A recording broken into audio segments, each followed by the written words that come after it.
Aim right, achieve big at KR Mangalam University. Congress ने operation सिंदूर को तमाशा कहा है। प्रधानमंत्री मोदी ने यह बयान दिया है। ऑपरेशन सिंदूर की सफलता से कांग्रेस के पेट में दर्द है। जो भारत पर वार करेगा वो पाताल में भी नहीं बचेगा। यह प्रधानमंत्री मोदी का बयान है। प्रधानमंत्री मोदी इस वक्त वाराणसी के दौरे पर हैं। इस दौरान उन्होंने पहलगाम का मुद्दा उठाया था, ऑपरेशन सिंदूर पर भी अपनी बात कही थी। और प्रधानमंत्री ने क्या कहा, एक बार फिर से आपको सुनाते हैं। सामने जब आतंक और अन्याय होता है तब हमारे महादेव रुद्र रूप धारण करते हैं। ऑपरेशन सिंदूर के दौरान दुनिया ने भारत का यही रूप देखा है। भारत पर जो वार करेगा वो पाताल में भी नहीं बचेगा।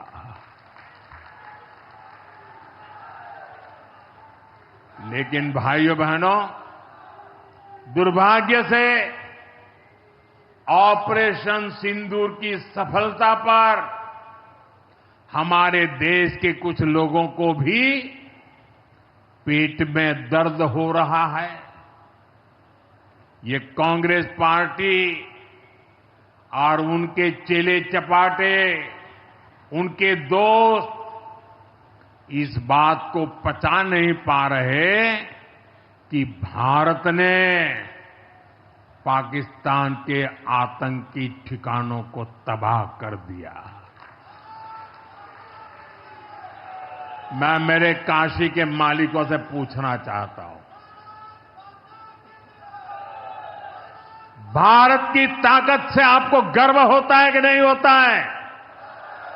ऑपरेशन सिंदूर से गर्व होता है कि नहीं होता है? आतंकियों के ठिकानों को नष्ट करने का आपको गर्व होता है कि नहीं होता है? साथियों, आपने वो तस्वीरें देखी होगी कैसे हमारे ड्रोन्स, हमारे मिसाइल्स ने सटीक वार करके आतंक के हेडक्वार्टर्स को खंडहर बना दिया। पाकिस्तान के कई सारे एयरबेस तो आज भी आईसीयू में पड़े हैं। पाकिस्तान दुखी है, ये तो सब कोई समझ सकता है। लेकिन पाकिस्तान का ये दुख कांग्रेस और सपा से सहन नहीं हो पा रहा। उधर आतंक का आकार होता है, इधर कांग्रेस सपा वाले आतंकियों की हालत को देखकर रोते हैं। साथियों, कांग्रेस हमारी सेनाओं के पराक्रम का लगातार अपमान कर रही है। कांग्रेस ने ऑपरेशन सिंदूर को तमाशा कहा है। आप मुझे बताइए, सिंदूर कभी भी तमाशा हो सकता है क्या? हो सकता है क्या? क्या सिंदूर को तमाशा कोई कह सकता है क्या? हमारी सेना का पराक्रम और बहनों के सिंदूर का बदला, तमाशा कहने की ये हिम्मत, ये निर्लज्जता। भाइयों बहनों, वोट बैंक और तुष्टीकरण की इस राजनीति में ये समाजवादी पार्टी भी पीछे नहीं है। ये सपा के नेता संसद में कह रहे थे, पहलगाम के आतंकवादियों को अभी क्यों मारा? अब बताइए। क्या उनको फोन करूं क्या सपा वालों को, मारूं कि ना मारूं? कोई मुझे बताए भाई, सामान्य बुद्धि से बताए, क्या आतंकवादियों को मारने के लिए भी क्या इंतजार करना चाहिए क्या? क्या उन्हें भागने का मौका देना था क्या? ये वही लोग हैं जो यूपी में जब सत्ता में थे तब आतंकवादियों को क्लीन चिट देते थे, बम धमाके करने वाले आतंकियों से मुकदमे वापस लेते थे। अब उन्हें आतंकवादियों के मारे जाने पर परेशानी हो रही है। इन्हें ऑपरेशन सिंदूर के नाम पर परेशानी हो रही है। मैं इन लोगों को काशी की धरती से कहना चाहता हूं, ये नया भारत है।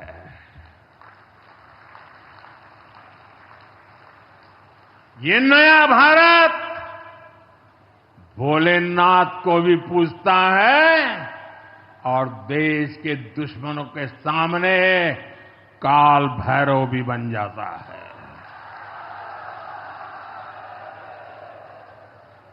साथियों, ऑपरेशन सिंदूर के दौरान भारत के स्वदेशी हथियारों की ताकत पूरी दुनिया ने देखी है। हमारे एयर डिफेंस सिस्टम, हमारी स्वदेशी मिसाइलें, स्वदेशी ड्रोन्स, इन्होंने आत्मनिर्भर भारत की ताकत को साबित किया है। खासकर हमारी ब्रह्मोस मिसाइलें, इनकी दहशत भारत के हर दुश्मन के भीतर भर गई है। पाकिस्तान में कहीं यूं ही ब्रह्मोस आवाज आ जाए ना तो नींद नहीं आती। मेरे प्यारे भाई बहनों, मैं यूपी का सांसद हूं। यूपी के सांसद के नाते मुझे खुशी है कि वो ब्रह्मोस मिसाइलें हमारे यूपी में भी बनेगी।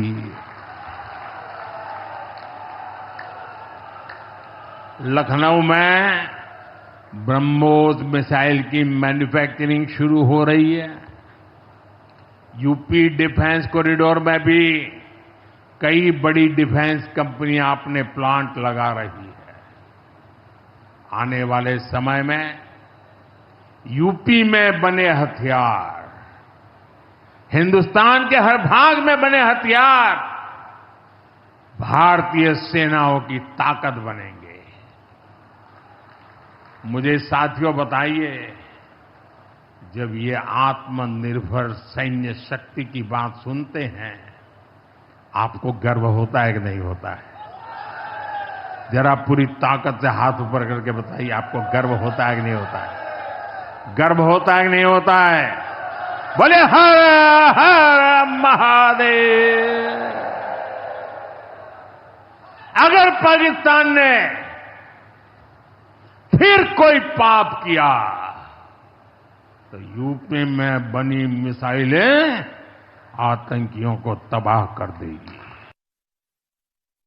आज मैं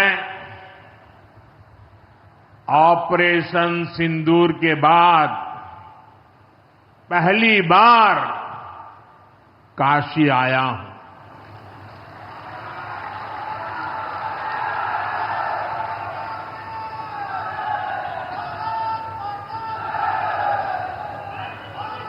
जब 22 अप्रैल को पहलगाम में आतंकी हमला हुआ था, 26 निर्दोष लोगों की इतनी बेरहमी से हत्या कर दी गई। उनके परिवार की पीड़ा उन बच्चों का दुख, उन बेटियों की वेदना, मेरा हृदय बहुत तकलीफ से भर गया था। तब मैं बाबा विश्वनाथ से यही मना रहा था कि सभी पीड़ित परिवारों को ये दुख सहने की हिम्मत दे। काशी के मेरे मालिकों, मैंने अपनी बेटियों के सिंदूर का बदला लेने का जो वचन दिया था,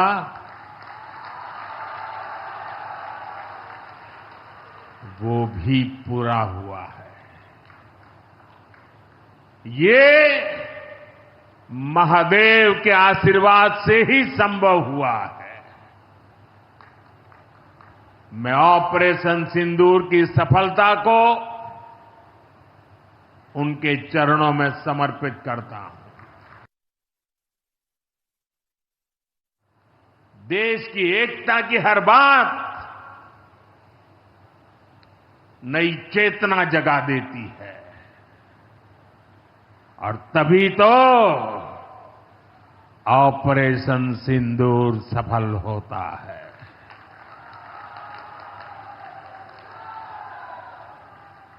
एक 140 करोड़ देशवासियों की एकता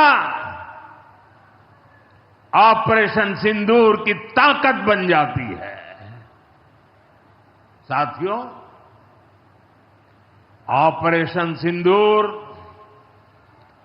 जवानों के पराक्रम का वो पल, और आज किसानों को प्रणाम करने का अवसर। आज दुनिया की अर्थव्यवस्था कई आशंकाओं से गुजर रही है। अस्थिरता का माहौल है। ऐसे में दुनिया के देश अपने अपने हितों पर फोकस कर रहे हैं, अपने अपने देश के हितों पर ध्यान केंद्रित कर रहे हैं। भारत भी दुनिया की तीसरी सबसे बड़ी अर्थव्यवस्था बनने जा रहा है। इसलिए भारत को भी अपने आर्थिक हितों को लेकर सजग रहना ही है। हमारे किसान, हमारे लघु उद्योग, हमारे नौजवानों के रोजगार, इनका हित हमारे लिए सर्वोपरि है। सरकार इस दिशा में हर प्रयास कर रही है, लेकिन देश के नागरिक के रूप में भी हमारे कुछ दायित्व है।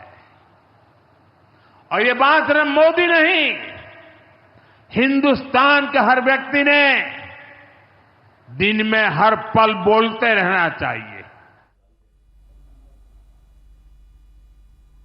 तो प्रधानमंत्री मोदी का यह बड़ा संदेश इस वक्त अमेरिका के राष्ट्रपति डोनाल्ड ट्रंप के उस बयान के बाद आया है, जिसमें डोनाल्ड ट्रंप ने कहा था कि भारत की जो अर्थव्यवस्था है वो खत्म होती जा रही है, और साथ ही साथ उन्होंने रशिया का भी नाम लिया था। तो प्रधानमंत्री मोदी ने बता दिया कि अमेरिका भले ही कितने भी कोशिश कर ले, वो दबाव में नहीं आने वाला। भारत अपने हितों की रक्षा करना जानता है, अपने किसानों की हितों की रक्षा करना जानता है। और साथ ही उन्होंने कहा कि दुनिया में जब इस वक्त अस्थिरता का माहौल है, दुनिया के तमाम देशों में जो अर्थव्यवस्था है वो डगमगा रही है, लेकिन भारत की अर्थव्यवस्था बहुत मजबूत है और वो जल्द ही तीसरे नंबर की दुनिया की सबसे बड़ी अर्थव्यवस्था बनेगी।